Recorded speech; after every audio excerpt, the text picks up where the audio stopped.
Shalom saudara diberkati oleh Tuhan kita Yesus Kristus. Satu ayat firman Tuhan ini sering kita temukan di tempat-tempat pemakaman atau tempat-tempat duka. Firman Tuhan ini berbunyi dalam Mazmur 116 ayat yang ke-15. Berharga di mata Tuhan kematian semua orang yang dikasihinya. Orang-orang seperti apa saja saudara yang dikasihi Tuhan? Orang-orang seperti apa saja saudara yang berharga di mata Tuhan? Pertama Korintus 17 ayat yang ke-19 berkata, sebab bersunat atau tidak bersunat tidak penting. Yang penting ialah mentaati hukum-hukum Allah. Jadi rupanya saudara diberkati oleh Tuhan kita Yesus Kristus. Orang-orang yang dikasihi Tuhan, orang-orang yang berharga di mata Tuhan adalah orang-orang yang mentaati hukum Tuhan. Jadi bersunat atau tidak bersunat ini mau menggambarkan tentang keadaan kita sekarang saudara. Kita dalam keadaan susahkah, senangkah, kayakah, miskinkah, makan enak atau tidakkah, rumah mewah atau tidakkah, mobil mewah atau tidakkah, itu tidak penting. Tapi yang terpenting di sini adalah mentaati hukum-hukum Allah. Nah, hukum mana saja yang mau saya bahas saat ini? Kita mulai dari ayat yang ketiga dari Keluaran pasal yang ke-20. Jangan ada padamu Allah lain di hadapanku. Jadi tidak boleh ada Allah lain di hadapan Tuhan. Tidak boleh yang lain yang kita sembah selain Allah yang kita sembah dalam nama Yesus.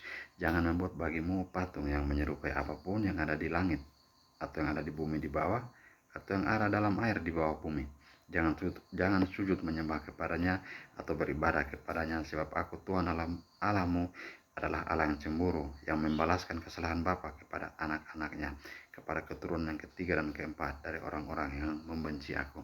Nah, saudara diberkati oleh Tuhan kita Yesus Kristus. Tidak boleh kita sujud menyembah kepada apapun juga selain kepada Allah. Tidak boleh kita menyembah kepada Allah yang ada di atas, di langit, yaitu menyembah kepada bulan, menyembah kepada bintang, menyembah kepada matahari, atau menyembah kepada pohon beringin, menyembah kepada batu akik dan lain sebagainya. Tapi yang harus kita sembah itu adalah Allah yang kita sembah dalam nama Yesus. Ingatlah saudara, kalau di KTP mau bertuliskan Kristen, maka yang harus Anda sembah adalah Allah yang kita sembah dalam nama Yesus. Bukannya akik, atau bukannya gua, atau bukan pohon yang besar. Sebab kalau di KTP mau Kristen, maka kalaupun Anda tidak bergereja, Anda akan hidup dalam hukum-hukum dan tata caranya Tuhan Allah kita. Sebab Allah kita adalah Allah yang cemburu, yang membalaskan kesalahan bapa kepada anak dan kepada cucu. Contoh saja saudara, terkadang bentuk penghukuman yang Allah lakukan itulah orang-orang tidak bergaul dengan kita oleh karena ayah kita, orang tua kita adalah penipu, pencuri. Orang-orang mungkin mengatakan bahwa jangan bergaul dengan dia, jangan-jangan nanti akan mencuri barang milikmu, jangan-jangan ia akan menipumu. Nah, ini bentuk penghukuman Tuhan. Jadi oleh karena perbuatan pendahulu kita mendapatkan efek dari perbuatan mereka. Kita akan merasa dikucilkan di lingkungan kita. Nah, saudara diberkati Tuhan, maka hindarilah untuk menyembah yang lain selain menyembah kepada Allah yang kita sembah dalam nama Yesus. Ingatlah dan kuduskanlah hari Sabat, 6 hari lamanya engkau akan bekerja dan melakukan segala pekerjaan, tapi hari ke-7 adalah hari Sabat Tuhan. Saudara diberkati Tuhan. Hari Sabat, hari di mana semua umat Kristen bergereja. Pergilah bergereja. Setelah bergereja bolehlah Anda melakukan hal lain. Tapi hal lain itu adalah hal yang bersifat pelayanan, hal baik. Setelah bergereja boleh mengunjungi orang sakit, boleh mengunjungi kerabat, boleh mengunjungi anak yatim. Boleh saudara. Sebab Tuhan Yesus mengatakan bahwa kalau satu dombamu hilang, apakah engkau tidak pergi mencarinya? Jika seekor dombamu tersesat, bukankah engkau tidak pergi mencarinya dan menemukannya kembali dan membawa pulang? Nah, boleh kita pergi dalam hal pelayanan kalau setelah bergereja. Kalau setelah bergereja kita bukan. Setelah bergereja kita melakukan hal yang dilanggar oleh hukum yang ada di negara kita pun, itu sudah bertentangan dengan apa yang Tuhan mau. Itu tidak Tuhan inginkan. Hormatilah ayahmu dan ibumu supaya lanjut umurmu di tanah yang diberikan Tuhan Allahmu kepadamu. Ini ayat yang ke-12. Hormatilah ayahmu dan ibumu. Amsal 1 ayat 8. Hai anakku, dengarkanlah didikan ayahmu dan jangan menyia-nyiakan ajaran ibumu. Dengarkanlah didikan ayahmu dan ibumu mengajarkanmu tentang sesuatu hal baik. Dengarkanlah. Ibu-ibu bisa mengajarkan anaknya masak, anak-anaknya membuat kue dan sebagainya. Ayah biasa mendidik untuk selalu melakukan yang baik. Dengarkan mereka.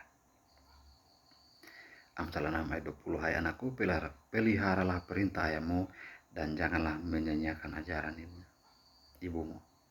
Peliharalah perintah ayahmu. Apa yang diajarkan oleh ayahmu, peliharalah. Jangan melupakannya, tapi lakukanlah. Jangan sia-siakan ajaran ibumu. Jangan membunuh. Ayat yang ke-13. Pertama Yohanes 3 ayat 15. Setiap orang yang membenci saudaranya adalah seorang pembunuh manusia. Jangan membunuh di sini termasuk dengan tidak boleh membenci saudara, apalagi membenci saudara yang sama-sama taat kepada Tuhan, tidak boleh saudara.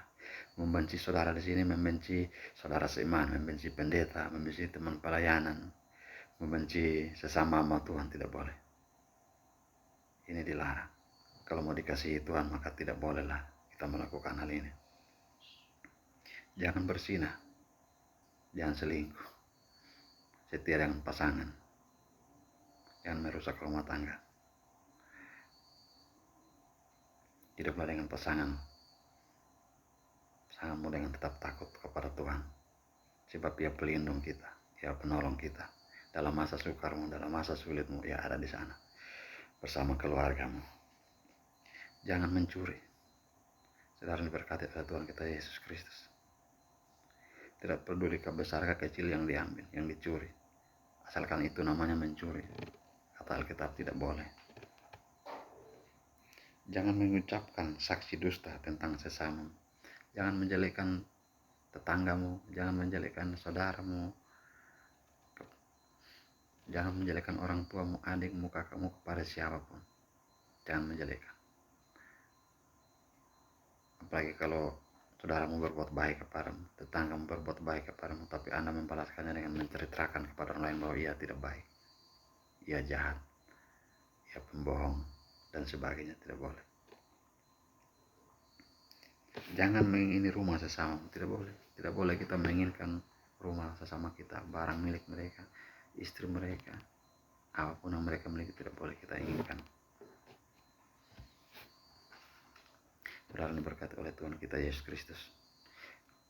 Ingatlah, orang-orang dikasihi Tuhan, orang-orang yang berharga di mata Tuhan adalah orang-orang yang mentaati hukum Allah. Markus 12 ayat yang ke-30. Kasihilah Tuhan Allahmu dengan segenap hatimu dan dengan segenap jiwamu. Kalau kita mengasihi Tuhan Allah kita dengan segenap hati, segenap jiwa, maka kita akan melakukan setiap perintah yang diperintahkan oleh Tuhan kita Yesus Kristus. Galatia 5 ayat 14. Sebab seluruh hukum Taurat tercakup dalam satu firman ini, yaitu kasihilah sesama manusia seperti dirimu sendiri. Nah, saudara diberkati Tuhan, kasihilah sesama kita manusia seperti diri kita sendiri. Sebab apa saudara diberkati Tuhan? Roma 13 ayat 19. Roma 13 ayat 9 berbunyi, karena firman jangan bersinah, jangan membunuh, jangan mencuri, jangan mengingini, dan firman lain manapun juga sudah tersimpul dalam firman ini, yaitu kasihilah sesama manusia seperti dirimu sendiri. Saudara diberkati oleh Tuhan kita Yesus Kristus. Kasih tidak berbuat jahat terhadap sesama manusia, karena itu kasih adalah kegenapan hukum Taurat. Ya, kalau kita mengasihi sesama kita manusia, kita tidak akan menjahati mereka. Maka itu adalah kegenapan dari hukum Taurat. Markus 10 ayat yang ke-21 saudara. Berbunyi, tetapi Yesus memandang dia dan menaruh kasih kepadanya, lalu berkata kepadanya, hanya satu lagi kekuranganmu. Pergilah, jualah apa yang kau miliki dan berikanlah itu kepada orang-orang miskin, maka engkau akan beroleh harta di surga. Kemudian datanglah kemari dan ikutlah aku. Nah, saudara diberkati Tuhan, ini cerita tentang orang kaya sukar masuk kerajaan Allah. Ayat yang ke-21, mendengar perkataan itu ia menjadi kecewa, lalu pergi dengan sedih sebab banyak hartanya. Saudara diberkati oleh Tuhan kita Yesus Kristus, kalau kita mengasihi Tuhan dengan segenap hati kita, akal budi dan pikiran kita, maka kita akan sanggup melakukan apapun yang Tuhan perintahkan. Kita akan sanggup menjual harta milik kita, dan kita akan sanggup memberikannya kepada orang lain yang kita kasihi. Nah, ini adalah kegenapan dari hukum Taurat. Lakukanlah segala sesuatu yang baik, taatlah kepada Tuhan, ikutilah perintahnya, maka Anda akan berharga di mata Tuhan. Dan sungguh kematian maupun akan sangat dihargai oleh Yesus Kristus Tuhan kita. Salam.